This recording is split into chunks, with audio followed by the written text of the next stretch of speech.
लेकिन अल्लाह एक, नबी एक, कुरान एक, सीरत एक, बुनियाद तो वही होना चाहिए। लेकिन ये क्या वजह है कि देवबंदी के मदरसे में पढ़ने वाला देवबंदी बन जाता है, शिया के मदरसे में पढ़ने वाला शिया निकल जाता है, बरेलवी के मदरसे में पढ़ने वाला बरेलवी हो जाता है, और उस बुनियाद पे लोग एतराज़ करते हैं कि मदरसा शायद कौम को फ़िरक़ों में बांट रहा है। मैं समझता हूँ कि ये एक हकीकी मुश्किल है हमारी, इसको हमें तस्लीम करना चाहिए कि हम बहसीत कौम के, बहसीत एक मजहबी हवाले से हम बहुत तरह में तकसीम हैं। इमाम भी तकसीम है, मुक्तदी भी, महल्ला भी, मस्जिद भी, खानका भी, मदरसा भी। इस मुश्किल को हल करने के लिए हमें तदबीर की ज़रूरत है, एकदम कुछ नहीं हो सकता। और उसके लिए जो हमारा आइन है, आइन में कुरान और सुन्नत का लफ्ज़ है, उसमें किसी ख़ास मकतब फ़िक्र की वो नहीं है। तो जो मुश्तरकात हैं वो बहुत ज़्यादा हैं, इख्तिलाफी चीज़ें तो बहुत ज़्यादा कम हैं। तो हम मुश्तरकात पे कुरान सुन्नत के उन्वान से, यही करारदाद मकासिद में पाँचों मकातिब फ़िक्र ने ये करारदाद मकासिद तय की थी, और उसमें भी इन्होंने कुरान और सुन्नत का अल्फाज इस्तेमाल किए। तो मेरे ख़्याल में कुरान और सुन्नत को बुनियाद बनाते हुए जो हमारे ईमानियात हैं, अक़ायद हैं, जो मुश्तरकात हैं, उस पर हम इकट्ठे हो जाएं। और बाकी जो इख्तिलाफी चीज़ें हैं उसके दो हिस्से होंगे। एक हिस्सा वो है जो हकीकत पर मबनी है और वो हमारे लिए रहमत है। जब उलमा आपस में इख्तिलाफ़ करते हैं तो इस इख्तिलाफ़ को एंजॉय करना चाहिए। हज़रत उमर इब्न अब्दुल अज़ीज़ रहमतुल्लाह अलैह फरमाते थे कि मुझे सहाबा कराम के इत्तिफ़ाक़ से इतनी खुशी नहीं होती जितनी उनके इख्तिलाफ़ से खुशी होती है, कि ऑप्शन निकल आते हैं कि ये भी हम कर सकते हैं, ये भी कर सकते हैं। तो पाकिस्तान जैसे ऐसे मुल्क को जो घिरा हुआ है हमारे मसाइलिस्तान में, उसको आगे चलाने के लिए, उसके फ़ैसले करने के लिए, रियासत को मुश्किलात को हल करने के लिए ये इख्तिलाफ़ हमारे लिए बहुत बड़ी रहमत है। अगर हम इससे अपना हल नहीं कर सकते तो यहाँ कर सकते हैं।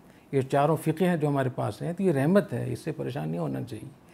और हमें इसकी इजाज़त है कि जब कोई रियासत किसी मुश्किल से दो चार हो तो वो दूसरे मज़हब पे अमल कर सकती है, अपने मज़हब को छोड़ सकती है। बहुत सारे उसके लिए शराइत भी हैं।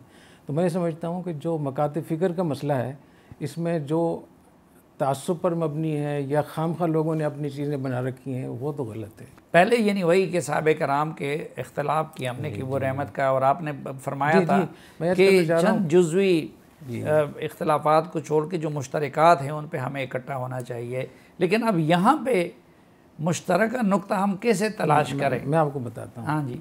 निसाब तालीम के हवाले से जो देवबंदी मकातिब फ़िक्र में यहाँ से लेकर हिंदुस्तान तक और बर्मा बांग्लादेश में जो निसाब तालीम हमारे यहाँ है, वो पूरा का पूरा बरेलवी मकतब फ़िक्र के यहाँ है। कुरान भी, हदीस भी, उसूल तफसीर भी, उसूल हदीस भी, अस्माए रिजाल भी, फ़िक़ा भी, उसूल फ़िक़ा भी, हत्ता कि जो अक़ाइद की किताब है वो भी एक है।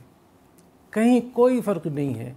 इससे मालूम हुआ कि हम बुनियादी चीज़ हमें इत्तिफ़ाक़, आगे उसकी जब हम तशरीह करते हैं या आपस के झगड़े शुरू हो जाते हैं या खाने पीने के मसाइल होते हैं या और चीज़ें, तो वो फिर ऐसी चीज़ें शुरू हो जाती हैं। लेकिन बुनियादी तौर पर तो हम इकट्ठे हो सकते हैं। इस तरीके से अहले हदीस यहाँ मकतब फ़िक्र है, वो भी बुनियादी तौर पर कुरान और सुन्नत पर हैं।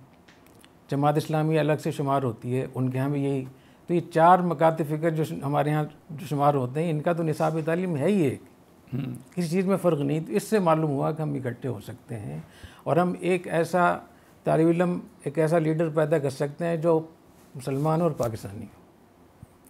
ये बिल्कुल हो सकता है, लेकिन इसके लिए बड़ी मेहनत करनी पड़ेगी। और इसके लिए क्योंकि इतना बड़ा ये मरज़ इतना ज़्यादा हो गया कि इसको हल करने के लिए थोड़ा सब्र भी चाहिए। लेकिन भाई यही सवाल था मेरा कि हमें पाकिस्तानी बनाया है, हमें इकट्ठा किया है इस देवबंदी, बरेलवी, अहले हदीस, जमात इस्लामी, उसको इस आइन ने, इस पख्तून, इस पंजाबी, इस सिंधी, इस बलोच, गिलगित बल्तिस्तान वाले, इन सब को। लेकिन जब वहाँ से ये सदा उठती है कि ये आइन जो है इसकी शरीयत में गुंजाइश नहीं है, शरीयत का निज़ाम तो सिर्फ खिलाफत है और जमहूरियत कुफ्र है, तो वहाँ पे फिर क्या किया जाए? ये एक मुस्तकिल बहस है। इस पर मैं अलग से आपसे मुस्तकिल बात कर लूँगा कि जमहूरियत और ये इलेक्शन, इंतखाबात और ये जो पार्लियामेंट है, इस बारे में हमारे दीन का, शरीयत का, फ़िक़ा का, हमारा अक़ायद के लिहाज से इसके अहकाम मौजूद हैं। और जब से पाकिस्तान बना है, पाकिस्तान बनने से पहले इस खित्ते में जितने भी उलमा थे, चारों पांचों मकाते फ़िक्र के, बड़े से छोटे, किसी ने भी इसको इस तरीके से तकफीर नहीं की। सब ने इंतखाबात में भी हिस्सा लिया है, मैं आपको बताऊंगा। और पूरी दुनिया में, मिस्र में, फ़लस्तीन में हमास है, मिस्र में इख़वान मुस्लिमीन है, यमन में वो लोग हैं शेख अब्दुल मजीद ज़िंदानी के लोग हैं, इस तरीके से आगे लीबिया में लोग हैं। सब लोगों ने अब अपने इलाक़ों में इलेक्शन में भी हिस्सा लिया है। और तुर्की में आप देखें तो हमारे जितने भी अकाबिर थे, चाहे वो उलमा हिंद, जमीयत उलमा हिंद के लोग थे, जमीयत उलमा इस्लाम के लोग थे, या पाकिस्तान में मुख्तलिफ जो जमातें बनी करारदाद मकासिद से पहले, उसके बाद फिर 71-74 में जो कुछ हुआ, फिर 77 में कौमी इत्तेहाद बना, निज़ाम मुस्तफ़ा की तारीख चली, उसके बाद फिर IGI बनी, फिर मिली यकजहती कौंसिल हुई, उसके बाद फिर ये मजलिस अमल हुई। तो हर जगह ये चीज़ें मौजूद रहीं। तो ये इसमें एक मिनट जी, इसमें जो इलेक्शन की बात है, जमहूरियत की बात है, जितने भी मुजाहिदीन की लीडरशिप है इस वक्त में, उनका ताल्लुक़ या फ़लस्तीन के साथ, हमास के साथ है, या इख़वान मुस्लिमीन के साथ है, या सलफ़ी लोगों के साथ है। तो सब जगहों में ये इंतखाबात भी हैं, वो सब चीज़ें हैं। तो इसको कुफ्र करार देना बहुत मुश्किल है। मैं इस पर फिर दोबारा बात करूँगा जब मुस्तकिल इस पर आप मुझसे बात करेंगे कि ये मुस्तकिल बहस है और मुस्तकिल मौजू है, हमें इस पर बात करनी चाहिए। अच्छा, लेकिन इसमें एक पाकिस्तानी मदारिस पे ये इल्ज़ाम लगता है कि इसने जिहादी कल्चर को फ़रोग़ दिया, यहाँ से तालिबान निकले, और आप जैसे लोगों की तरफ भी उस हवाले से उंगली उठती है। अब अफ़गानिस्तान में तो तालिबान की हुकूमत कायम हुई है और वो अपने तरीके से, उनकी खिलाफत भी है और उनका अमीरुल मोमिनीन भी है, अमारत है उनकी।